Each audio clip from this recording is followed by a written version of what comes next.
Hello, beloved in the Lord. You're welcome to your favorite program, Prophetic Bible School. This is your favorite channel, and if you're new here, make sure you subscribe and hit the notification button so that you don't miss out on any videos we're going to be releasing on this channel. And for those who have been watching, thank you for supporting us. Thank you for subscribing. Thank you for liking our videos and commenting. May the Lord richly bless you for doing that. You're welcome back to this video. This is the third video in this series, and this series is how to prophesy accurately. Our objective is to improve your accuracy in the prophetic. It is to help you receive the prophetic word clearly and help you interpret that word and help you deliver the word clearly. It's for people to unlock their prophetic destinies, for people to move their lives forward, for people to unlock their ministries and be able to move forward in the prophetic in greater measure. So today we are going to be looking at a very specific topic that I'm very passionate about. My name is Kum Eric Tso. I'm your host, and I'm going to be carrying you along. And if you're in the prophetic masterclass, this is another video that we are drawing from that class, so it's not something new to you. And if you're not in the prophetic masterclass, make sure you watch this video till the end. It's going to give you ideas and direction and revelation and guidance on how to walk in the prophetic, how to prophesy, how to flow in the prophetic, how to receive and release a prophetic word. Now, if you have not joined the prophetic masterclass and you would like to join it, or you've not gotten the ebook on how to prophesy accurately, or the print book on how to prophesy accurately, you will find the links to all that in the description of this video below. If you're watching this on Facebook, you could find that in the first comment of the video or in the description of the video. In order not to waste any more time, we're going to jump straight into the teaching of today. So today we're going to be looking at 5 steps to prophesy accurately. If you want to see names, you want to see numbers, phone numbers, addresses, see details, vivid details, navigate to the past, navigate to the present, navigate to the future, and be able to prophesy accurately, then these are the steps you have to follow. Step 1, you have to fellowship with God. And the word fellowship is the word koinonia. And it's one of the words in the Bible that talks of intimacy, that talks of close relationship with God. And if you have to be intimate with God, if you have to be intimate with God and be used to God's Spirit and His presence, you have to spend time with God. And as a matter of fact, anybody who walked in the prophetic in the Old Testament and in the New Testament did one thing. That they all did one thing. They separated themselves. So one of the ways in that first step, I'm just going to list them out. One of the ways you can fellowship with the Lord or with God is to separate yourself. The Bible says, the Lord spoke to Joshua, says, go to Gilgal and renew. Go to Gilgal and renew. Gilgal is a place of repentance. It's a place of renewal. It's a place where the covenant is being renewed. It's a place where sins are being forgiven. It's a place where people confess their sins and they are forgiven. It's a place where people receive strength. It's a place where people rededicate themselves to God. It's a place where people sacrifice unto God. And the Bible says, present yourself as a living sacrifice unto the Lord. So you have to present yourself as a living sacrifice unto the Lord. Moses separated himself from the people unto the Lord. And when he came back, his face was so glorious that people could not behold him. People could not see him. And later on, we find it in the scriptures where the Lord is speaking to Aaron and Miriam after they were trying to compare themselves to Moses. They were trying to challenge the way God was working with Moses. You know, Moses married a strange woman, an Ethiopian woman, and Miriam and Aaron came and rebuked him, and they were speaking against him, and God had to punish the two of them and had to tell them that if there's a prophet amongst you, I speak to him in dreams and visions, but my servant Moses, I speak to him face to face. So the kind of relationship that you have with the Lord, the kind of fellowship you have with the Holy Spirit, the kind of separation you have unto the Lord determines the kind of way He is going to speak to you, determine the degree at which He's going to speak to you. You know, the others could not hear God face to face. They couldn't hear God at that dimension, at that frequency. because they didn't have that consecration. They were not separated unto the Lord. So how do you separate unto the Lord? You have to hate darkness and love light, because if you love the light, if you love light, then you are of God. If you hate darkness, then you're of God, because the Bible clearly makes it very clear that do not love the world or anything in the world, because if you love the world, the love of God, the truth of God, the Spirit of God is not in you. You don't have to love evil. You don't have to love evil. You need to love the Lord with all your heart and with all your mind. You have to separate yourself. Now, as the problem I see a lot in a lot of people who are learning how to prophesy, who are walking the prophetic, is that they spend so much time with men, but they want to hear from God. If you spend too much time with men, you will hear from men. If you spend too much time with God, you will hear from God. And the more time you spend with God, the more your clarity in hearing Him when He speaks to you. You'll be able to see God speaking in almost every situation. Now, the Bible says in Job chapter 33, verse 14 to 16, that God speaks to us time and again, time without number. And when we fail to listen to His voice, He forces us to hear His voice through dreams and visions. He forces us in the dreams of the night, through dreams and visions. He forces us to hear His voice. Now, it means He speaks every single time, but we don't have that frequency. We are not tuned to the frequency to pick up what He is saying. So you have to clean your vessel. Focus on cleaning your vessel daily. Be a spiritual hard worker. Work hard in cleaning your vessels. How do you clean your vessel? In prayer and fasting, in meditation on the Word of God. And then another thing you must do, we are still on the point of fellowship, is to have a lifestyle of worship. Worshiping God is not having 30 minutes of singing and crying and shouting in church. That's not worship. Worship is in your lifestyle. How do you walk with God daily? How do you think daily? How do you act daily? That is worship. That's why the Bible says Enoch walked with God and he was not, for God took him. You walk with God so much that your mind becomes one with the mind of God, so much that you can get what God is saying at a particular season, in a particular situation, so much that if they ask you to prophesy, you don't think twice, you prophesy immediately, because your mind has been fine-tuned to become one with the mind of God. Now, fellowship, koinonia, actually means becoming one with God.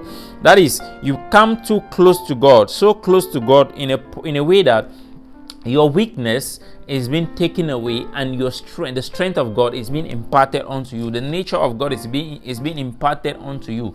Now, there is a word in the scripture, it stands for power, that is exousia, and we see this in the book of Luke, where the Spirit of the Lord overshadowed Mary. The word overshadow, there is the word epikaizo. I'll just pronounce it that way in Greek. And this word speaks of God's overwhelming presence. I think this is the same kind of presence that came upon Moses. It overshadowed him. Now, if for you to hear God accurately, He has to overshadow you. His presence has to overshadow you. I will not overlabor that point. Another way for you to fellowship with God, to fellowship with the Holy Spirit, is to pray in the Holy Ghost. Pray in the Holy Ghost. I also say pray in tongues. And the Bible says in Jude chapter 1 verse 20, it says, exercise yourself unto your most holy faith, praying in the Holy Ghost. There is a need for you to exercise yourself. There is a need for you to meditate on the Word of God. Now, this is why. If you're meditating on the Word of God, you're focusing. Now, there are scriptures in the Bible. If I read the scriptures and interpret them to you, you wonder if you've ever read those scriptures, because you don't understand you don't see the pictures in the scriptures. Now, as a prophet or somebody who operates in the prophetic, you must see pictures in scriptures. Now, when God is saying something, you need to go into that scripture. We see this in 2 Kings chapter number 6, where the king sends people to come and attack the prophet Elisha and his servant Gehazi. And the servant cried unto his master and said, we are finished. Alas, we are finished. They have come upon us. Our enemies have come upon us, and they are going to overpower us. And the servant said, and the prophet says, no, you are walking with your side. Walk with faith. I believe the prophet didn't see angels around him, because he walks by faith. If you walk by faith, you don't have to see. What you know, you don't have to believe it. Okay, if you believe, then you don't know. If you know, then you are not believing. So we don't walk by what we know, what we see. That is, by what we know, I mean by the senses of human understanding, but what we know by the Spirit, what we believe. Okay, things of the Spirit that cannot be seen, that we believe, that cannot be seen with the natural eyes, but can only be seen with the eyes of the Spirit. So Elisha knew the angels were there. He believed they were there. He knew they were there. He knew he was protected. He trusted the power he was under. He didn't have to see angels. But he had to pray for the eyes of his servants to be opened so that he may see in the dimension in which he saw. And the Bible says that the servant saw Elisha on the mountain with the chariots of God, with the chariots of angels all about him, all around him. Now, this tells us something. They are standing in the same place. Let's say they are standing in the house, and the soldiers have come upon the hill, and they are coming down to the valley where they are in the house, probably. Those are the pictures that you see when you're reading that scripture with understanding. Now, when he prays for the servant's eyes to open and they are open, what happens? The servant does not see them standing in the same place. They are standing in different places, meaning Elisha is standing on the hill with the horses around him, with the chariots of the Lord around him. But him, the servant, is standing in a different place. So in the realm of the Spirit, they are not in the same place. Okay? Because of their fellowship, they are not in the same place. Because of their relationship with the Lord, they are not in the same place. So you have to position yourself in the place where God wants you to be in the Spirit, so that you'll be able to see. Habakkuk chapter 2, he says, I'm going to stand upon the tower. I'm going to set myself upon the tower. You need to set yourself upon the tower. And one of the ways to do this is through fellowship with the Holy Spirit, fellowship with God. Now, this is the most important point. That's why I spend a lot of time with it. Because if you miss this point, you miss everything. Now, step number 2, stay in the faith of God. Not in your own faith, in the faith of God. Stay in the faith of God. When God is using you on the prophetic, you have to stay in the faith of God. For God to use you, you have to stay in the faith of God, meaning you don't speak when God has not spoken. You say what God has said, and you trust Him to speak. You trust God to speak to you, and you don't doubt what God has said to you, and you don't doubt He's going to speak through you. You don't doubt that fact that He's going to speak through you. As a matter of fact, Mark chapter 10 verse 19 says you should not bother about what you're going to say, because He's going to give you the utterances at the right time. We're going to read that shortly. So stay in the faith of God. Remember, God is a God that sees the end from the beginning. So whatever you're going to be doing, maybe in prophesying, in proclaiming His message, His mind, because that's what prophecy is, actually proclaiming the mind of God. So whatever you're going to be doing is something that has already been done. It's not going to be done while you're going to be, like, if you're going to prophesy to people next week, is already done in God's agenda. So you have to believe Him. You have to have faith in Him, faith in God's agenda, faith in God's move, faith in God's direction. And you don't go before God, or you don't come after God. You don't want to be where God was, or be trying to do what God has already done. So you have to follow His leading. I think you get the point. Step number 3, learn to receive prophetic messages. Now, everybody can have a dream. Everybody can have a picture in his mind. Everybody can have that. But not everybody can have the prophetic message in the dream. Not everybody can get what God is saying. Everybody can pick up something from the Spirit. Most people can pick up something from the Spirit. People who are growing spiritually, who have a close relationship with the Holy Ghost. But not everybody can pick up the prophetic message. For example, you had a dream and you saw a dog chasing you. What does it mean? You need to be able to interpret that dream. A dog in the natural is a friend, is one of the closest friends to human beings. You know, dogs are very close to human beings in terms of friendship, in terms of love. They are very loyal. Now, if you have a dream where a dog is chasing you, now, many people will jump into conclusion and say it means sexual immorality, it means this and that. But it may not mean that, because a dog stands for a friend. Even if it's sexual immorality, it means people who are close to you, who are friends. It means somebody who is close to you, that you're sleeping with whatsoever, who is a friend. So first interpretation is friends. is friends. So God will not speak to you and tell you your friends are going to betray you. So He's going to show you a picture of a dog. That's most cases. I'm just showing you that you need to learn how to receive prophetic messages. Now, step 4, which we have already started discussing, is interpretation. You need to learn how to interpret what you see and what you hear. You need to learn how to interpret what you see and what you hear, and practice writing down what you see and what you hear and praying to God for interpretation. Step number 5, which is the last step, learn how to deliver the message with wisdom. Learn how to deliver the message with wisdom. Now I'm going to read this passage. Matthew 10 verse 19, not Mark. Matthew 10 verse 19. It says, I'll read from the New International Version. It says, "But when they arrest you, do not worry about what to say or how to say it. At that time, you will be given what to say."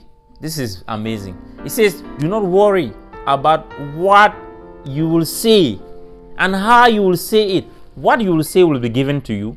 How you will say it will be given to you. And that time you will be given what to say, and you'll be given at that particular time, not before that time.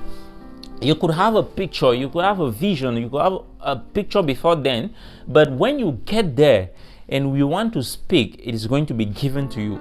That is how to prophesy. So it's that easy if you do it the right way. Thank you for watching.